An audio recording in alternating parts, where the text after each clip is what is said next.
Bonjour tout le monde, comment ça va? Ne vous habituez pas trop à ma coupe Jeanne d'Arc / Playmobil. Je vais bientôt trouver un moment pour aller chez le coiffeur et ça va jarter.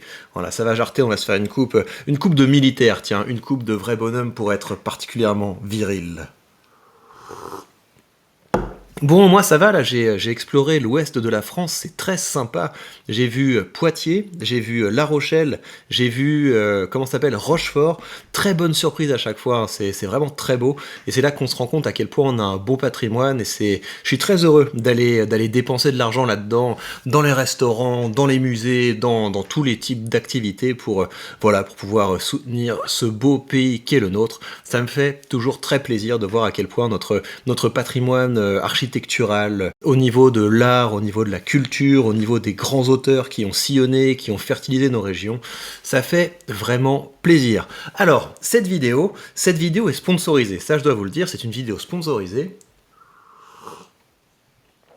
Et elle est sponsorisée par moi. Et oui, parce que avant d'être le futur youtubeur finance numéro 1, eh bien, je suis quelqu'un qui fait des formations, je suis quelqu'un qui vend des formations qui vous permettent, un petit peu comme à l'instar du business que j'ai, de créer du contenu qui marche, du contenu écrit, du contenu audio, du contenu vidéo, et tout ça, ça vous permet de mettre en avant vos idées, ça vous permet de mettre en avant vos services, votre expertise, d'augmenter votre valeur perçue, de vendre vos services et vos produits si vous en avez, et donc je suis en train de faire une immense promo sur tout mon catalogue, j'ose même pas le dire, non je rigole pas, j'ose même pas le dire, sinon vous allez trouver ça hallucinant, mais donc il y a une très grosse promo qui vous permet d'en choper un maximum, si ça vous dit de pouvoir commencer à devenir, quelqu'un qui fait du contenu qui marche, quelqu'un qui ne se prend pas des vents quand il essaie d'avancer ses idées, son expertise et ses produits, eh bien ça commence par là, je vous le dis qu'une fois, mais la promotion ne dure seulement que jusqu'à mardi,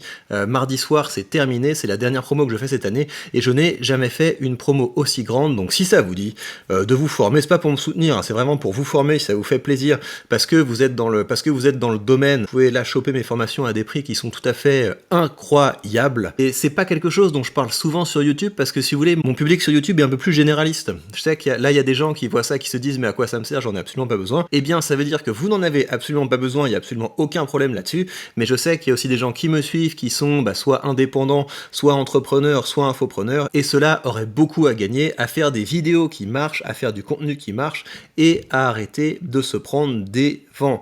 Oui, parce que en fait, si ceux qui ne connaissent absolument pas ce que je fais dans la vie, j'ai commencé en étant chercheur à l'université, et donc j'ai travaillé sur la rhétorique classique, donc à savoir quels sont les outils pour faire des discours efficaces, et quand je suis parti du monde académique, j'ai importé tous ces outils rhétoriques que j'ai créés, que j'ai redécouverts, que j'ai testés, pour aider ceux qui en ont besoin à créer du bon contenu sur les réseaux sociaux. Donc promo sur toutes les formations jusqu'à mardi soir. Si ça vous intéresse, c'est un très bon moment pour en profiter, et sinon passez à autre chose. De toute façon, c'est pas quelque chose dont je parlerai souvent ici. Alors, ceci étant posé, on va passer au sujet de cette vidéo, et l'objectif de cette vidéo, c'est de faire le point. C'est de faire le point sur l'état des marchés cette semaine. Eh bien, vous le voyez, le SP500 a terminé en forte hausse. C'est pas mal ce qui s'est passé. Il a fait 4,71 de hausse, suivi de 3,97 de hausse. Vous voyez à quel point ça va vite. Et donc, imaginez quelqu'un qui s'enchaîne les baisses et qui commence à créer des vidéos et à se dire « Ouais, mais moi, je pense que ça va baisser d'encore de 20%, donc je suis sorti des marchés. » Et bim, ces jours-là, il passe à côté. Et il va y avoir encore des jours verts, et il va se dire, ouais, là, je pense que c'est bon, je peux rentrer sur les marchés. Et il aura passé toute la hausse. Et pour moi, c'est vraiment ça le problème, c'est que vous avez plein d'influenceurs sur Internet qui se basent sur des réflexions macroéconomiques, du type, c'est la récession, du type, la Chine inquiète, du type, la livre sterling inquiète, ou je sais pas quoi. Donc, ils se basent sur des considérations macroéconomiques, alors que ce qui nous intéresse, c'est est-ce que les entreprises font des profits. Et quand bien même, il y a même des moments où les marchés vont monter alors que les entreprises n'ont pas beaucoup de profits, parce que voilà, derrière les hausses et les baisses de marché, il n'y a pas de la macroéconomie, il y a des investisseurs, des gens qui ont beaucoup d'argent et qui veulent gagner plus d'argent. C'est ça qui fait bouger les marchés. Donc il y a plein d'influenceurs qui se font avoir et qui embarquent leur communauté dans leurs bêtises en jouant à je rentre, je sors, je rentre, je sors. Et moi je fais pas du tout ça, moi j'investis régulièrement et peut-être que ça va rebaisser, et puis si ça rebaisse, je continuerai à investir, et puis si ça baisse pas, si ça baisse pas, je serai content, voilà, parce que mon capital va s'apprécier. Mais en tout cas, voilà, je pense que ce qui est important, c'est de jouer le jeu sur le long terme. Après, vous pouvez avoir d'autres stratégies, hein, vous faites absolument ce que vous voulez, moi je m'en fiche, hein. Mais je pense qu'une stratégie avec moins de prise de tête et plus de chances de pas trop se faire larguer par le marché, c'est d'investir tranquillement et régulièrement. Alors par rapport au SP500, vous voyez que mon portefeuille est un peu derrière, parce que le SP500 monte donc de près de 4%, et le mien monte même pas de 2,5%, et en fait c'est assez normal parce que mon portefeuille est plus orienté rendement que le SP500, donc il résiste mieux à la baisse, mais il prend moins de hausse quand ça commence à monter. On va continuer à suivre de près ma course par rapport au SP500. J'ai pas trouvé le temps de vous faire le petit graphique cette semaine, mais je le mettrai à jour de toute façon régulièrement. Vous voyez que jusqu'à présent j'étais au-dessus du SP500, là je pense que le SP500 s'est un petit peu rapproché, mais je dois être encore assez loin devant. Mais le SP500 commence à se rattraper, hein, donc ça va être intéressant de suivre ça à l'avenir. Alors ce que je voulais vous montrer aussi dans cette vidéo, c'est pour prendre un peu de recul, vous montrer mon autre portefeuille, parce que vous savez, le portefeuille que je vous montre le plus régulièrement, c'est mon portefeuille Bucks, et ça c'est le portefeuille que j'avais construit chez DeGiro, et donc vous voyez que celui-là, il est en plus-value de plus de 13 000, voilà, de près de 14 000 euros. Donc ça c'est un portefeuille que j'ai commencé juste avant la crise du Covid, et le portefeuille Bucks, je l'ai commencé fin 2021, donc j'ai commencé au pire moment, donc c'est pas mal qu'il soit repassé dans le vert. Vous voyez là mon portefeuille Bucks, je suis en plus-value, voilà. Tiens, c'est marrant, oui, je suis en plus-value de 2,43. Ouais, c'est normal en fait, parce que je suis parti de zéro, donc c'est normal que ce soit les mêmes ordres de grandeur. Alors, quoi qu'il en soit, donc ce portefeuille, vous voyez, il est repassé dans le vert alors que je l'ai constitué au plus mauvais moment, et celui-là, au pire de la crise qu'on a connue jusqu'à présent. Donc je crois que c'était au milieu de l'été, c'est au milieu de l'été où ça a vraiment craché, où je crois non, peut-être un peu plus avant, au printemps, ça a vraiment craché. Je suis retombé aux alentours de 9000 de plus-value, mais ça vous montre un petit peu la puissance en fait d'investir régulièrement. C'est que ce portefeuille, malgré tout ce que les marchés se sont pris, voilà, il est encore largement en plus-value. Ça fait quoi? Ça fait près de 20%. Ouais, c'est ça, il est à près de 20% de plus-value, donc rendez-vous compte, quand vous investissez comme ça régulièrement, et enfin voilà, au début, quand j'ai commencé à investir, tout se cassait la figure, enfin faut vous rendre compte, j'ai mis mes premiers euros alors que juste avant qu'il y ait les confinements et les marchés qui s'écroulent complètement, genre en mode bain de sang, et donc tout l'argent que je mettais au début de ce portefeuille, j'avais l'impression de le jeter par les fenêtres. Je mettais 100 euros, le lendemain j'avais 80, donc au début ça fait peur, mais voilà, j'ai continué, et puis je me retrouve comme ça avec un portefeuille qui est en très large plus-value, et là j'ai l'impression qu'il est lancé ce portefeuille. Et d'ailleurs, en fait, si je suis passé de DeGiro à Bucks, c'est parce que sur Bucks, les frais sont plus intéressants. Les frais pour les achats d'actions, même pour les achats d'ETF, sont plus intéressants avec l'ordre 0. En fait, ça me saoule de payer 50 centimes ou de payer 1 euro quand je passe un ordre. C'est pas quelque chose que j'apprécie. Chez Bucks, vous avez des petits frais, hein, vous avez un spread, c'est-à-dire une différence entre le prix où vous achetez et le prix auquel Bucks achète effectivement sur les marchés, mais c'est des spreads de l'ordre de 0,08 ou un truc comme ça. Donc c'est vraiment des frais qui sont très légers.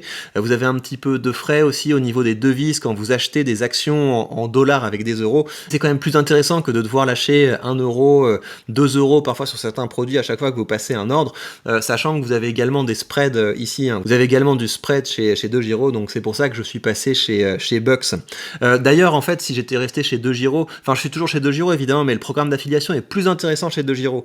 Chez Bucks, quand quelqu'un ouvre un compte en suivant mon lien, ça me rapporte 30 euros. Chez DeGiro, ça rapporte 50 euros, donc c'est quand même plus intéressant chez DeGiro. Mais vu que maintenant, moi, personnellement, j'investis surtout chez Bucks parce que je trouve les frais plus intéressants, je trouvais ça plus honnête finalement de faire de l'affiliation avec Bucks.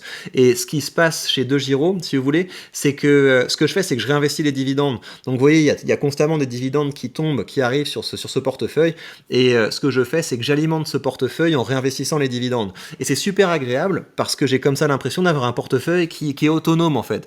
Il est autonome, voilà, j'ai arrêté arrêter de l'alimenter et il s'auto-alimente et j'ai vraiment l'impression d'avoir un véritable actif, quelque chose qui me rapporte des dividendes tous les mois, qui continue de grandir tranquillement. Et ben voilà, dans 10 ans, dans 20 ans, ce portefeuille sera devenu beaucoup plus important qu'il ne l'est aujourd'hui. Et ça fait plaisir en fait de me dire, il va grandir et je n'ai rien à faire du tout. Super intéressant. Donc si vous voulez voir un petit peu les positions qui sont les plus intéressantes, vous avez vu Arthur Daniels Midland, c'est une position sur laquelle j'ai fait 123%. Vous voyez, c'est quand même fou le genre de choses qu'on peut avoir. Ma position aujourd'hui, elle est de 1900 euros. Et sur ces 1900 euros, il y a plus de 1000 euros qui sont de la plus-value, de l'appréciation du capital. Donc ça vous donne un petit peu le délire, c'est complètement fou. Là, vous avez du 80%, du 70%, du 68%, donc c'est complètement fou. Mais de l'autre côté, vous avez des choses qui se sont complètement crachées la figure. Regardez cet ETF sur la Chine, cet ETF sur la Chine qui a perdu 38%, etc. Et puis dans les actions, ce qui a le moins bien performé, vous avez Amundi qui s'est complètement rétamé. Vous avez Comcast qui s'est complètement rétamé, ST Microélectronique, Altarea, enfin voilà. Vous avez des boîtes qui se sont vraiment ramassées, mais ce qui est intéressant, c'est que vous voyez, au pire, une position qui se crache complètement, elle arrive à zéro. Alors que le upside, voilà, là on est déjà à 120%. Il y a des positions, je suis sûr que j'aurais des positions dans ce portefeuille dans une dizaine d'années, dans une vingtaine d'années, ça aurait fait du 400, du 500%, pourquoi pas. Il n'y a pas de limite en fait à ce que ça peut atteindre à la hausse. Et donc quand vous avez un portefeuille qui est suffisamment diversifié, vous allez avoir des positions qui vont monter énormément, d'autres qui vont stagner ou qui vont se cracher, mais dans l'ensemble, si vous êtes suffisamment diversifié, ça va vous rapporter de l'argent. Donc ça c'est pour vous montrer, regardez, ce portefeuille il a seulement 2 ans. C'est un portefeuille qui a seulement 2 ans, et vous avez vu la plus-value que ça a engrangé. Donc j'ai absolument aucune peur, aucune crainte sur le fait que dans 5 ans, dans 10 ans, voilà, même si mon portefeuille Bucks, il passe franchement dans le rouge dans les prochaines semaines, dans les prochains mois, dans les prochaines années, au bout d'un moment, les investissements que je suis en train de faire maintenant vont porter leurs fruits, et voilà, c'est ça qui me donne de la confiance en l'avenir, et c'est ça qui me fait plaisir. Et de toute façon, en attendant que je fasse de vraies appréciations de capital sur ce portefeuille, j'ai les dividendes qui tombent, qui s'ajoutent à ceux que je récolte avec mon premier portefeuille, et ça fait comme ça une ligne de revenus supplémentaires, et voilà, c'est comme ça qu'on devient libre, c'est comme ça qu'on se déstresse, qu'on se détend, c'est quand on multiplie nos lignes de revenus. Pour finir, je vous rappelle évidemment que si vous voulez commencer à investir, vous avez sous cette vidéo le lien vers le courtier que j'utilise, et en suivant ce lien, vous bénéficiez d'une action gratuite dès que vous créditez votre compte. Prenez bien soin de vous et à bientôt.